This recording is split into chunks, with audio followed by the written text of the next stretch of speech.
Hello everyone. Finally जो है UP में जो वैकेंसीज है वो निकलना स्टार्ट हो चुकी है। टीजीटी एलटी ग्रेड की वैकेंसी का जो है अनाउंसमेंट कर दिया गया है, शॉर्ट विज्ञप्ति जारी कर दी गई है। इसके बारे में आप लोगों ने कल देख ही लिया होगा न्यूज में या बाकी जगहों पर। हम इसमें सब्जेक्ट कॉम्बिनेशन को लेकर के आपको प्रॉब्लम हो रहे हैं वो बताएंगे, और साथ साथ में कब से फॉर्म भरा जा रहा है और इसका जो चेंजेस इस बार कुछ कुछ किया गया है उस पर बात करेंगे, और इसमें कौन कौन से लोग भर सकते हैं, क्या अपीयरिंग वाले बच्चे भर सकते हैं, अपीयरिंग को मौका मिल सकता है, तो उस पर भी बात करेंगे। चलिए डिटेल में समझते हैं पूरी तरीके से वैकेंसीज को। सो फ्रेंड्स, चैनल पर पहली बार विजिट कर रहे हैं तो चैनल को सब्सक्राइब कर लेना, बेल आइकन को हिट कर देना। यहाँ पर आप लोगों को जो है जो भी वैकेंसीज आती है, चाहे गवर्नमेंट हो प्राइवेट हो, उसके बारे में इंफॉर्मेशन, बीएड सीटेट, आपका डीएलएड एमएड, इन सभी के क्लासेस, ये सभी चीजें आपको प्रोवाइड की जाती है, तो चैनल को सब्सक्राइब कर लीजिएगा। उत्तर प्रदेश में फाइनली कुछ तो हुआ। ये हुआ पता है क्यों है, बोलना नहीं चाहिए बट हम आपको बता दें, ये हुआ इसलिए है क्योंकि एक तो स्कूल ये लोग बंद कर रहे हैं। अब मर्जिंग जो हो रहा है तो उसमें स्कूल ही बंद हो रहा है ना, तो उसकी वजह से इनकी किरकिरी अच्छी खासी हो रही है। तो उसको कवर अप करने के लिए वैकेंसीज निकाली जा रही है, ताकि ज्यादा जो है गुस्सा ना हो। लेकिन गुस्सा तो है, आप 18 20 25 ऐसे बच्चे हैं जिनका स्कूल आप बंद कर दिए, वो घर में बैठ गया। यहाँ पर आरटी एक्ट में एक बच्चे के बारे में बात होती है कि अगर एक बच्चा अपनी पढ़ाई पूरी नहीं कर पा रहा है तो फिर हम मतलब कोई भी नियम किसी भी तरह का काम का नहीं है। और यहाँ पे 18 25 22 बच्चों का आप स्कूल बंद कर दे रहे हो, आपको लग रहा है कि वो दूसरे स्कूल पहुंच पाएगा वो? मतलब ये सोचने वाली बात है।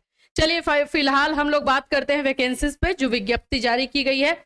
2-3 क्वेश्चन आप लोगों ने हमसे पूछा है, कल ये आ गया था, संक्षिप्त विज्ञापन जो बोलते हैं, ये कल ही आ चुका था, और आप लोगों ने मैसेज करना स्टार्ट कर दिया कि अपीयरिंग वाले इसमें फॉर्म भर पाएंगे कि नहीं, और कौन कौन से लोग फॉर्म भरेंगे, कब तक आएगा, ये सब तो डेट आप लोग को पता ही चल चुका होगा। तो चलो थोड़ा डिटेल देखते हैं। सब्जेक्ट कॉम्बिनेशन को लेकर क्वेश्चन आप लोगों ने बहुत पूछा है। सब्जेक्ट कॉम्बिनेशन को लेकर के ना जब डिटेल वीडियो आए, डिटेल एडवर्टीजमेंट आएगा तो भी हम आपको बताएंगे, क्योंकि इस बार कुछ चेंजेस है। जैसे समकक्ष वर्ड हटाया गया है, तो वो कहां से हटाया गया है वो हमको मिलेगा डिटेल एडवर्टीजमेंट में, ठीक है। फिर भी ओवरऑल तो एक हम अंदाजा लगा सकते हैं कि हाँ ये ही रहेगा सब्जेक्ट कॉम्बिनेशन, चेंज नहीं हो सकता है। सबसे पहले तो ये विज्ञप्ति आप लोगों ने देख लिया होगा हर जगह पे। ये साइट आप लोगों को ध्यान में रखना है, इसी साइट से आपका फॉर्म फिलअप और सारी चीजें होनी है, तो साइट को ध्यान में रखना है। 28 जुलाई से फॉर्म फिलअप स्टार्ट हो रहा है। ये एलटी ग्रेड जो आप लोगों का सहायक अध्यापक है, प्रशिक्षित स्नातक श्रेणी, उसमें निकला हुआ है टीजीटी में, तो इसके लिए जो है वैकेंसीज निकली हुई है और 28 जुलाई से फॉर्म फिलअप होगा। ये एकदम मोटा मोटी समझ लो, ये मेन चीज है। आगे आते हैं, आयु एज सभी चीजों को समझेंगे इसमें हम। देखिए जो यहाँ पर रिक्तियां हैं, यानी कि जो वैकेंसीज आई है मेल एंड फीमेल को मिला करके जो है अलग अलग करके दिया हुआ है। तो यहाँ पे देखोगे तो मेल के लिए 4860, 4860, एंड फीमेल के लिए है 2525।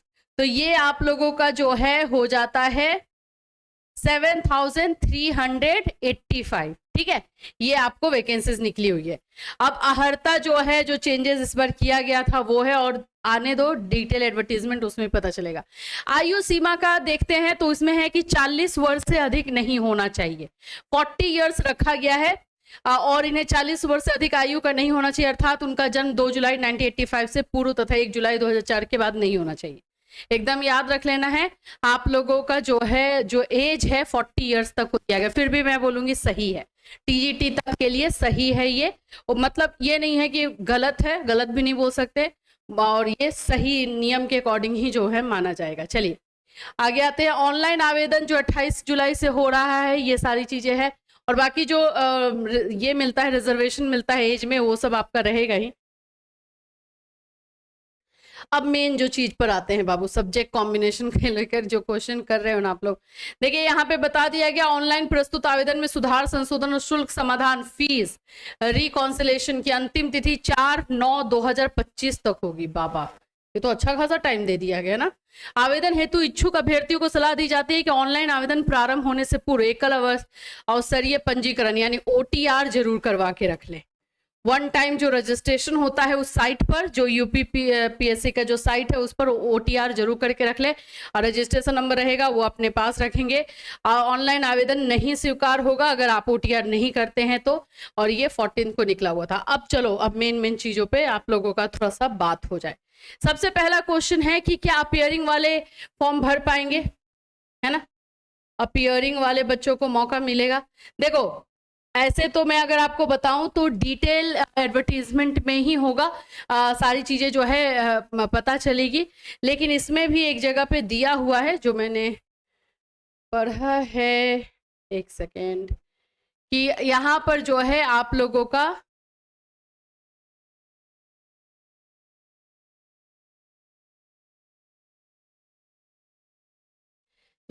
वर्तमान में अभ्यर्थी विस्तृत विज्ञापन देखने के पश्चात होने की स्थिति में ही आवेदन करेंगे। यानी एक विस्तृत विज्ञापन दिया जाएगा, उसी की स्थिति में जो है यहाँ पर किया जाएगा।